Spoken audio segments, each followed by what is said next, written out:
Good morning, friends, and welcome to my library. And this program is called This Day That Year. And in this program, we discuss about some of the important historic incident that happened today.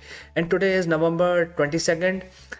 And today, I'm presenting this story with a heavy heart because it's not a very good day.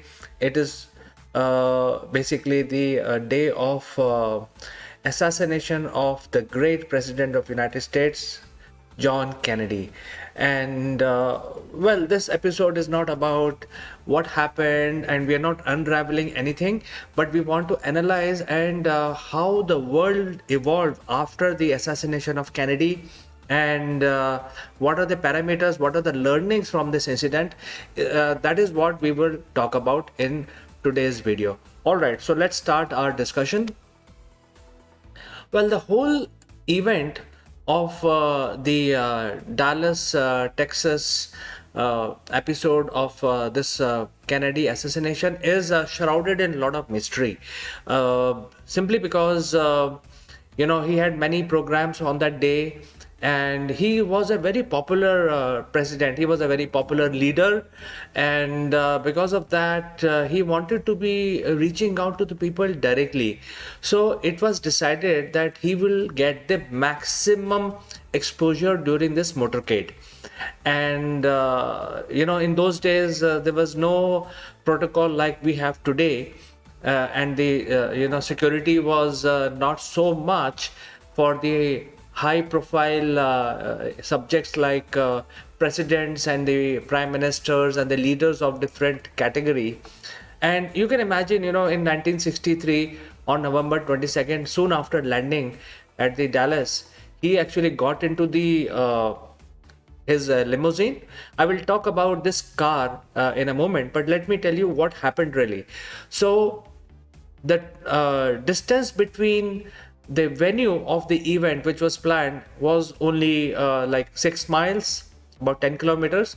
But since Kennedy is a political figure, he was a political figure, and therefore they wanted to get the maximum mileage and reach out to the people. So it was decided that they will take a longer route, and that would take about 45 to 50 minutes to reach the venue, a much longer intertwining road, so that he could actually come in front of the people. And the expectation was about 150,000 to 200,000 people will be waiting for him to welcome him in Dallas. So that was the whole plan. And this kind of a plan was basically a recipe for disaster, because you have no intelligence in terms of who's if there is somebody who's wanting to cause a harm. There was no intelligence to gather, because the whole route was so differently designed, that there was a lot of risk to the president. I mean, today we understand all that, but back then in 1963, people did not know, or they never assumed that such a thing would happen. So during this this kind of a motorcade or a parade, which was being done by the president's contingent, and people on both sides were waiting and cheering for him. There was a killer called Oswald. He used a rifle, and that rifle has a very big bore. It's a very it has a long barrel, and you can actually shoot a bullet from a far off distance. So he exactly did this. He used a long bore rifle, used a very, very heavy caliber bullet to shoot at the head of the president, and president had no chance. So he succumbed to, and there were 2 bullets fired, or 3. I'm not sure. But during this motorcade, he was shot in the head because he was totally exposed. As you can see in this picture, he was totally exposed, and he died instantly. I think they rushed him to the hospital, but I think there was very little chance, because he got a rifle bullet injury in his head, and rifle has a very big bullet, and It is usually used to kill large animals like elephants and buffaloes. But then if you use a rifle bullet on human, I think the chances are that the survival will not happen. Nevertheless, this is a very bad incident which happened today on November 22nd in Dallas in the year 1963. A bad day, but let's switch gear and understand what are the learnings. So post this incident, there were a lot of learnings, especially for the protection of the high profile subjects like presidents and prime ministers and ministers. And therefore, there were a lot of learnings. In fact, the learning was already there, but it was implemented. And I want to show you the super luxury car which was in which the Kennedy was traveling. This is the Lincoln 1963 white convertible. You can see that it actually oozes luxury, especially from the standards of those days. And it was convertible, open, so that people can look at president when he's going around along with his family. And there is open view and there is absolutely no protection. There was a driver, and because of that, the killer was able to use a telescopic rifle to pinpoint, accurately fire at the president. There was no protection. So imagine, this is the lapses which caused the death of such a popular leader. But I think the security people learned from these incidents. There were a lot of investigation being done, and they found that this harm to the life of the president could have been avoided. And because of these learnings, today the president of United States moves in a super secret armored car. The specification of this car is not revealed to the public, and it looks like a normal car, but it is not at all like a normal car. It is built like a tank, and the nickname for this car is the Beast. And if you can see the size of this car itself, it is actually like a truck. It's a huge vehicle, and it must be very heavy, armored to protect the president from all kinds of threats, not only bullets but even bombs or chemical attacks, etc. And this is designed post 1963, and there are a lot of variation which as and when the technology advancement have happened, this vehicle has been upgraded, and new power plants and new technologies have been implemented. The only purpose of this kind of a vehicle is to protect the life of the president. And president goes all over the world. He is invited in many countries, but today the president of United States travel with his vehicles and with his security staff wherever he goes, whether he goes to UK, France, India, or South Korea, anywhere. So I think there is a learning. I mean, the security agencies don't want to rely on hiring local limousines, because that could lead to lapses in security. And therefore, this is a big change after the Kennedy's assassination. And a lot of learning. I mean, the world over security agencies have learned, and even in India, these specially made armored cars are used to ferry high-profile subjects like presidents and prime ministers. And the specification of these cars are kept absolutely secret. We don't know what is there in these cars, how well they are protected, what is the thickness, etc.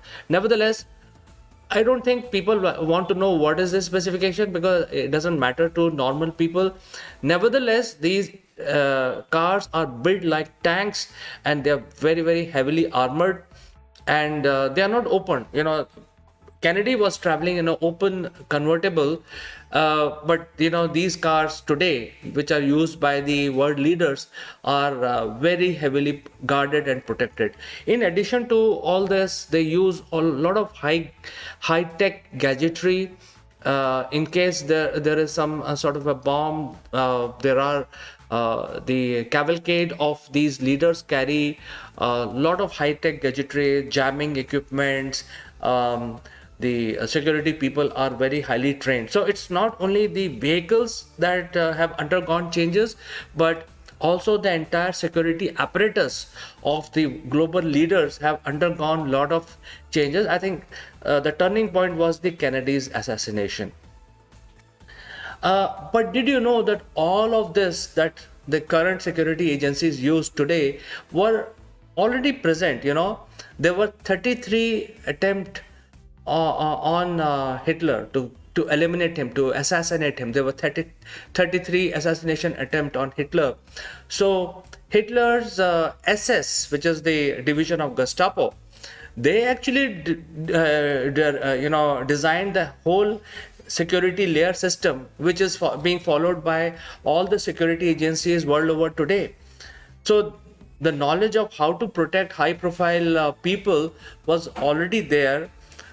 Even way back 2000 years back in the Forbidden City, China, the very fact that the Chinese emperor or monarch lived in a forbidden city. Why it is called Forbidden City? Because it was forbidden for any person to go near the king.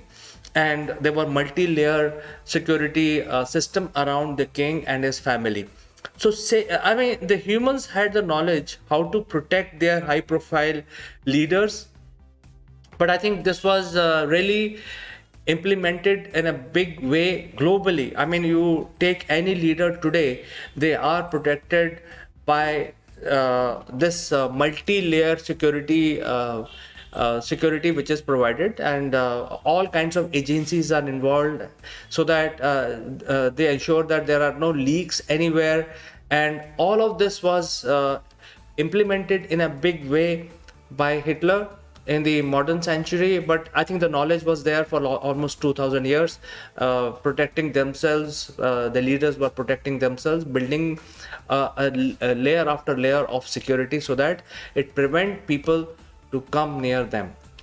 And the security people have also undergone tremendous amount of all kinds of training. We know that the guerrilla training is the most strenuous, most advanced training which can be obtained by any human when it comes to warfare. But the people who are actually protecting high profile subjects like presidents and prime ministers are specially trained. They are trained in all kinds of trades, and they are the real man in black. Their suits are bulletproof. They look like normal black suits, but they are made of special material. They carry briefcase. You might have noticed that briefcase is filled with gadgetry of different kinds. And they're trained in all kinds of weapons, and they're also trained in all kinds of martial arts like jiu-jitsu or all kinds of martial arts. They are very, very they are like built like athletes, and they are also physically built like very, very powerful superhumans. So the people are very well selected who will protect their leaders. And another thing which I want to tell you is that all of these security people sign off that they will actually create human shield around the leader. That means they sign off for the job, and if the need arises, they will protect. They will take the bullet for their leader, protect using their body as a shield. And this has actually happened during the Ronald Reagan, where the security person took the bullet. He stood like a shield in front of the Ronald Reagan when there was a killer on the loose and shooting at him. And this security brave man died later in the hospital while the president survived. So I think there are a lot of changes which has happened because of this bad incident which triggered all of these changes in our security services. And since today is November 22nd, it is one of the major incident which basically made world to think about protection, how to protect their world leaders, so that the countries do not suffer because of these bad incidents like the United States of America suffered in the year 1963. So friends, I would like to end my live stream today And my condolences to the late President John Kennedy. If you have any thoughts or comments, feel free to share your thoughts and comments with me.